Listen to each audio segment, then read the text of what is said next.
Toby, another good weekend for Whitworth Track and Field.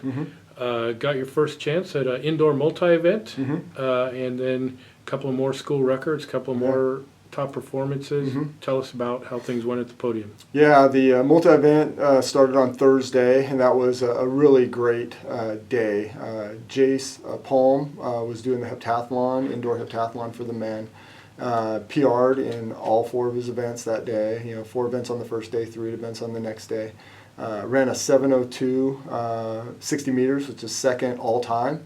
Solo Hines, the only person to ever run faster, and so for a multi-eventer to do that, that's pretty special. And came back and jumped well on the long jump, threw far, almost a Northwest Conference outdoor qualifying mark in the shot put, and then matched his PR in the high jump. So a great first day for him. Came back the second day, hurdled really well, got some things to clean up, but he's fast and he's getting better at that. Pole vault was disappointing for him and the coaches.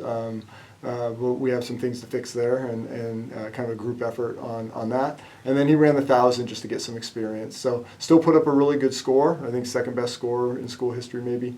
But a mark that he was on pace for nationals, and then second day didn't go so great.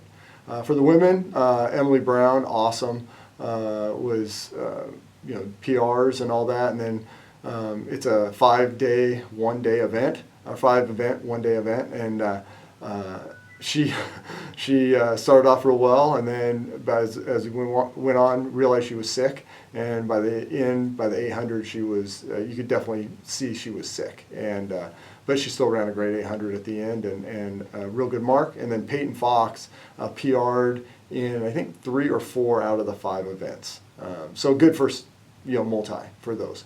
And then 2 school records, so we keep the string alive. We're in 3 years now of at least 1 school record in an indoor meet, and we're going to probably keep that rolling next weekend. Maddie Carr in the weight, and then London Haley in the 5K. And then we had a lot of other top 10s, but including some second best ever.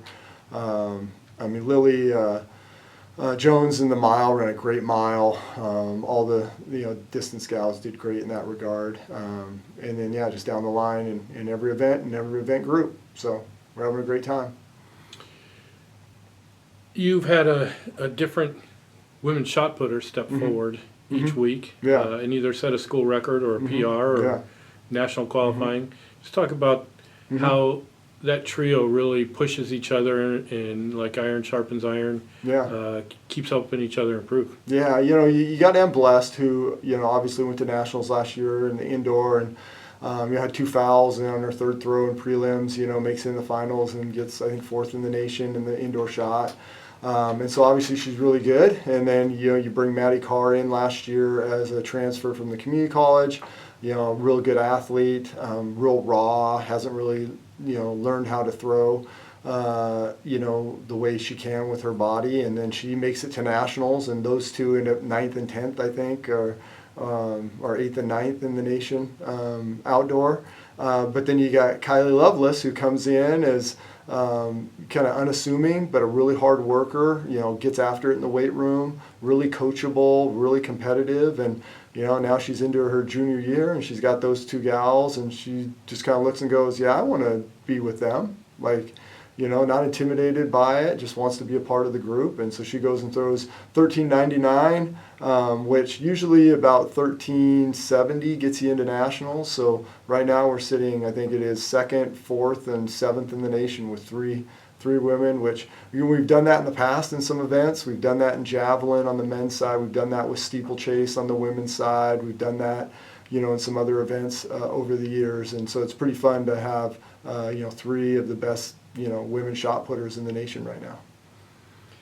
You got another opportunity to be back in the podium this weekend, hosting a meet.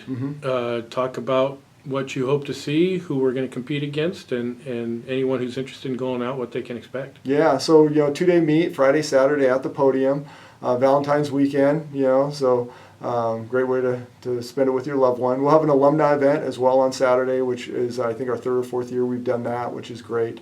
Our last indoor meet and our last hosted indoor meet before we get into outdoor season.